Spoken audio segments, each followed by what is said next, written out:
സംസ്ഥാന ന്യൂനപക്ഷ വികസന ധനകാര്യ കോർപ്പറേഷൻ മുഖേന മദ്രസ അധ്യാപകർക്ക് മാത്രമായി 5 ലക്ഷം രൂപയുടെ പലിശരഹിത ഭവന വായ്പ അനുവദിച്ച സംസ്ഥാന ന്യൂനപക്ഷ ക്ഷേമ വകുപ്പിന്റെ തീരുമാനം മതവിവേചനവും ഭരണഘടനാ വിരുദ്ധവുമാണെന്ന് ചൂണ്ടിക്കാട്ടി കത്തോലിക്ക കോൺഗ്രസ് ഗ്ലോബൽ സമിതി.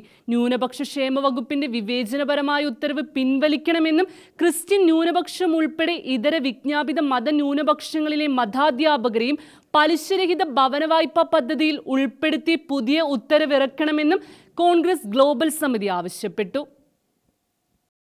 സംസ്ഥാന ന്യൂനപക്ഷ വികസന ധനകാര്യ കോർപ്പറേഷൻ മുഖേന മദ്രസ അധ്യാപകർക്ക് മാത്രമായി 5 ലക്ഷം രൂപയുടെ പലിശരഹിത ഭവന വായ്പ അനുവദിച്ച സംസ്ഥാന ന്യൂനപക്ഷ ക്ഷേമ വകുപ്പിന്റെ തീരുമാനം മതവിവേചനവും ഭരണഘടനാ വിരുദ്ധവുമാണെന്ന് കത്തോലിക്ക കോൺഗ്രസ് ഗ്ലോബൽ സമിതി ചൂണ്ടിക്കാട്ടി. സംസ്ഥാന ന്യൂനപക്ഷ വികസന ധനകാര്യ കോർപ്പറേഷൻ മുഖേന മദ്രസ അധ്യാപക ക്ഷേമനിധിയിൽ അംഗത്വമുള്ളവർക്കായി നൽകുന്ന ഭവന വായ്പ 2.5 ലക്ഷത്തിൽ നിന്നും 5 ലക്ഷമായി ഉയർത്തിയിരിക്കുന്നെന്ന രീതിയിലാണ് സർക്കാർ ഉത്തരവ്. എന്നാൽ KSMDFEC വെബ്സൈറ്റിലുള്ള വിശദവിവരങ്ങൾ പരിശോധിക്കുമ്പോൾ ഇത് പലിശരഹിത വായ്പയാണെന്ന് വ്യക്തമാണ്. മുസ്ലിം ഇതര ന്യൂനപക്ഷങ്ങളെ കൂടി ഗുണഭോക്താക്കളായി പരിഗണിക്കുന്ന മറ്റൊരു ഭവന വായ്പ പദ്ധതിക്ക് കൂടിയ നിരക്കിൽ പലിശ ഈടാക്കുന്നുമുണ്ട്. ഇത് വിവേചനപരവും ന്യൂനപക്ഷ തത്വങ്ങളുടെ ലംഘനവുമാണ്. മദ്രസ അധ്യാപകർക്ക് മാത്രമായി പലിശരഹിത ലോൺ നൽകാൻ ഉദ്ദേശിക്കുന്നുണ്ടെങ്കിൽ അത് പൂർണ്ണമായി മദ്രസ അധ്യാപക ക്ഷേമനിധി ബോർഡാണ് നടപ്പിലാക്കേണ്ടത്. അതിനു പകരം ന്യൂനപക്ഷങ്ങളുടെ പൊതുവായ സംവിധാനത്തിലേക്ക് അതിന്റെ ബാധ്യത അടിച്ചേൽപ്പിക്കുന്നതും ഫണ്ട് വകമാറ്റുന്ന നടപടിയും യാതൊരു വിധത്തിലും അംഗീകരിക്കാനാവില്ലെന്നും കത്തോലിക്ക കോൺഗ്രസ് ആരോപിച്ചു.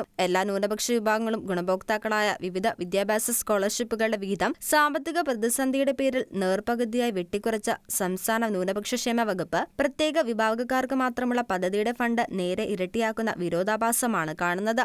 ഇത്തരം അനീതിപരമായ നടപടികളിൽ നിന്ന് ന്യൂനപക്ഷ ക്ഷേമ വകുപ്പും കോർപ്പറേഷനും പിന്മാറണമെന്നും സർക്കാർ പലിശരഹിത വായ്പാ പദ്ധതിയുമായി മുന്നോട്ടു പോകുകയാണെങ്കിൽ അതിൽ ക്രിസ്ത്യൻ ഉൾപ്പെടെയുള്ള എല്ലാ ന്യൂനപക്ഷ മതാധ്യാപകരെയും പരിഗണിക്കണമെന്നും കത്തോലിക്ക കോൺഗ്രസ് ആവശ്യപ്പെട്ടു.